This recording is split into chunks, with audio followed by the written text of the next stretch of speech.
स्वागत है आपके अपने channel study with doctor Dwivedi में।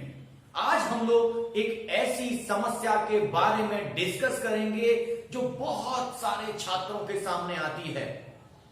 वो समस्या हमें फोन के माध्यम से, व्हाट्सएप के माध्यम से और कमेंट्स के माध्यम से बहुत सारे हमारे व्यूअर्स ने बताई है।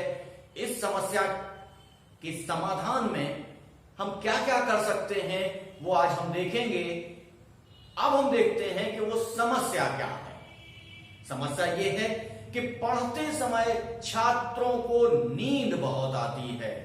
ये नींद से छुटकारा कैसे दिलाया जाए, या उस समय जब छात्र पढ़ रहे हैं तब उनको नींद से छुटकारा कैसे मिले। इसके लिए कई चीजें होती हैं। नंबर 1 हम लोग देखते हैं रुचि का अभाव। पठन सामग्री में रुचि का अभाव, या आपका जो पाठ्यक्रम है उसमें आपको रुचि नहीं आ रही है। जब आप कोई कार्य बगैर रुचि के करेंगे, बगैर अपनी इच्छा के करेंगे, तो निश्चित तौर से वो आपको बोरिंग लगेगा, वो आपको उबाऊ लगेगा, उसमें आपको नींद आने लगेगी। तो सबसे पहले आप अपने पाठ्यक्रम के प्रति रुचि जागृत करिए, उसमें एक पैशन ढूंढिए। जब वो पैशनेट हो जाएगा तब आपको उसमें आनंद आने लगेगा, आनंद की स्थिति प्राप्त होगी। और कुछ समस्याएं व्यवहारिक होती हैं। ये तो आपकी मानसिक समस्या थी, ये आपकी मनः स्थिति की समस्या थी, लेकिन कुछ समस्याएं ऐसी होती हैं जो आसपास के पर्यावरण से निर्मित होती हैं, आसपास के व्यवहार से निर्मित होती हैं। इन समस्याओं को यदि हम नहीं ध्यान देते हैं तो हमारी रुचि होते हुए भी हमें नींद आने लगती है। तो इसमें हम लोग देख लेते हैं कि सबसे पहले जब हम अपने पढ़ने की जगह निर्धारित करते हैं तो वो जगह बहुत बड़ा हॉल नहीं होना चाहिए, बहुत बड़ा कमरा नहीं होना चाहिए, कमरा छोटा होना चाहिए। क्या? कमरा छोटा होना चाहिए। अब आप कहेंगे कमरा क्यों छोटा होना चाहिए? कमरा यदि छोटा होगा तो आप जब बैठेंगे तो उसके आसपास की जो दीवारें हैं वो आपके विजन को आगे बढ़ने नहीं देंगी, वो आपकी कल्पना लोक को ज्यादा जाने नहीं देंगी। ये मन बहुत चंचल होता है, बहुत तेजी से भागता है। दुनिया में सबसे तेज भागने वाली चीज यही मन है। इसी मन को रोकने के लिए आपको एक छोटे से कमरे में बैठना पड़ेगा। जैसे ही मन भागने की कोशिश करेगा, आगे वो दीवारों से टकराएगा, लगेगा आपको कि अरे ये दीवार है, अरे ये दीवार है। तो आपको हमेशा याद होता रहेगा कि आप यहां पर पढ़ने के लिए बैठे हैं, आप किसी चीज को सोचने के लिए या किसी मनः स्थिति में जाने के लिए नहीं बैठे हैं। आप एकाग्रचित होना शुरू कर देंगे, आपका कंसंट्रेशन बनना शुरू हो जाएगा और आप अपने जो पाठ्यक्रम है उसे अच्छे से पढ़ सकते हैं, अच्छे से तैयार कर सकते हैं, अच्छी स्थितियां ला सकते हैं। और एक चीज, बैठक व्यवस्था। आप बैठक व्यवस्था ऐसी ना करें कि जैसे कमरा छोटा है लेकिन आपने बीच में व्यवस्था कर ली। नहीं, आप अपने जो बैठक व्यवस्था है वो दीवार के किनारे करें, दीवार के सामने करें। क्यों? क्योंकि दीवार के सामने करेंगे तो आपका और दीवार का संपर्क अच्छे से स्थापित रहेगा। दूसरा, उस दीवार पर लगातार अपने पाठ्यक्रम को लिखकर चिपका के रखें। जब आपका पाठ्यक्रम आपके सामने होगा तो आपको ये निर्धारित होगा कि हमारा कितना समय बचा है और हमारा कितना पाठ्यक्रम हो गया है और हमें कितना पाठ्यक्रम और करना है। तो इस समय में अगर हमारा समय ज्यादा निकल गया है तो हम अपनी कंसंट्रेशन की, अपने पढ़ने के घंटों की संख्या बढ़ा सकते हैं और उस संख्या के हिसाब से अपना कार्य कर सकते हैं। ये अगर अंदर से आपको ये इच्छा शक्ति जागृत हो गई कि हमको कहीं ना कहीं ये पूरा पाठ्यक्रम पढ़ना है। यदि आप वो पाठ्यक्रम नहीं पढ़ पाएंगे तो आप और लोगों से पीछे चले जाएंगे। इस स्थिति में आपकी नींद भी भाग जाएगी और आपकी एकाग्रता भी आ जाएगी। ये एक ऐसा मंत्र है जो मैंने स्वयं अपनाया है, मैंने अपने कई छोटे भाई बहनों को अपनाया है और मेरे बहुत सारे स्टूडेंट इस मंत्र का प्रयोग करके सफल हुए। इसमें अगली चीज आती है कि जब आपका पढ़ने में मन ना लग रहा हो तो आपको अपनी एक मानसिक स्थिति बनानी पड़ेगी कि यदि हम आज नहीं पढ़ते हैं तो हम उन सारे बच्चों से बहुत पीछे हो जाएंगे जो बच्चे इस समय पढ़ रहे होंगे। जो बच्चे आगे निकल जाएंगे हम उनको कभी पकड़ नहीं पाएंगे।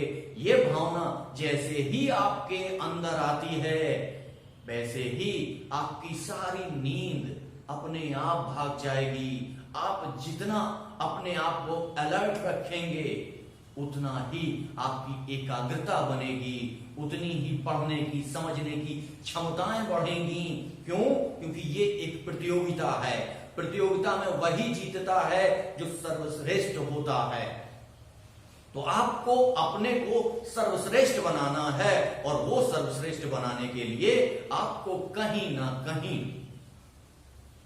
औरों की प्रतिस्पर्धा के बारे में ध्यान देना पड़ेगा। और हां, एक चीज और भी होती है कि जब आप कोई कार्य कर रहे होते हैं तो आपको एक प्रोत्साहन की आवश्यकता होती है। तो आप पहले निर्धारित आप बैठ जाइए पढ़ने के लिए और वहां एक निर्धारित करिए कि हम इतना वर्क करने के बाद अपने शरीर को, अपने मन को ये प्रोत्साहन देंगे। ये प्रोत्साहन जैसे किसी को चॉकलेट अच्छी लगती है तो किसी को कॉफी अच्छी लगती है, किसी को चाउमीन अच्छी लगती है तो किसी को बर्गर अच्छा लगता है। तो जिस व्यक्ति को जो अच्छा लगता है वो अपने आप से प्रॉमिस करे कि मैं इतना काम कंप्लीट करने के बाद अपने शरीर को, अपने मन को शांत करने के लिए, अपनी जिह्वा को शांत करने के लिए ये चीज ग्रहण करूंगा। तो आपको वो पढ़ने में भी मन लगेगा और आपको वो कार्य होने के बाद आपको प्रोत्साहन राशि के रूप में वो चीज आपको प्राप्त हो जाएगी। चाहे वो बर्गर हो, चाहे डोसा हो, चाहे चाउमीन हो या कोल्ड ड्रिंक हो, कॉफी हो या चॉकलेट हो, कुछ भी हो सकता है। जो आपको अच्छा लगता हो, जो आपको प्रिय हो सकता है आपको अपनी मम्मी के साथ टाइम एक्सपेंड करना अच्छा लगता हो, तो आप बना लीजिए कि इतना पढ़ने के बाद हम आधा घंटे अपनी मम्मी के साथ टाइम एक्सपेंड करेंगे। निश्चित तौर से आपकी पढ़ाई में कोई बाधा नहीं आएगी, आपकी नींद दूर दूर तक भाग जाएगी। ये करके तो देखिए एक बार, हमारे प्रयोग किए हुए ये फार्मूले मैं आपको बता रहा हूं। निश्चित तौर से आपको कहीं ना कहीं इन चीजों से लाभ होगा। यदि आप रात में पढ़ रहे हैं, नींद का समय है और पढ़ना जरूरी है, आप टाइम बढ़ा रहे हैं अपना पढ़ने के लिए, तो सबसे पहले आप पहले स्थान पर टूथब्रश कर लीजिए। टूथब्रश से आपकी नींद भाग जाएगी। जब आप ब्रश करेंगे तो आपकी नींद भाग जाएगी। यदि फिर भी नींद नहीं भागती है तो थोड़ा सा चाय पी लीजिए।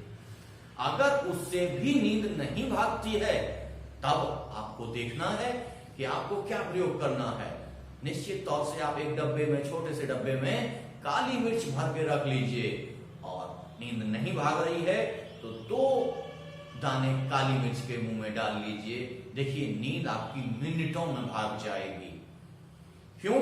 क्योंकि ये मानसिक नहीं है, ये शारीरिक है। शरीर को ये आदत हो गई है कि इस समय में वो सोता है। आपको चूंकि पढ़ाई का प्रेशर है, आप अपने सोने के घंटों में कटौती कर रहे हैं, तो इन स्थानों पर आपको शारीरिक प्रयोग करने पड़ेंगे क्योंकि शरीर को आदत पड़ी हुई है सोने की, और उस समय नींद आपको आएगी ही। तो 2 स्थितियां आप देख लीजिए।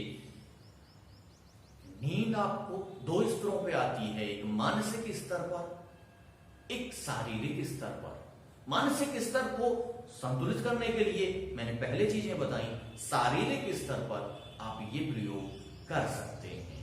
तो ऐसे हम अपने पढ़ाई में विस्तार भी कर सकते हैं और हम अच्छे, श्रेष्ठ और सर्वश्रेष्ठ की श्रेणी में पहुंच सकते हैं। ये आपके लिए बहुत ही महत्वपूर्ण हो सकता है यदि आप सोचते हैं कि आपने जो सपना अपने जहन में पाला है वो आपका पूरा हो जाए।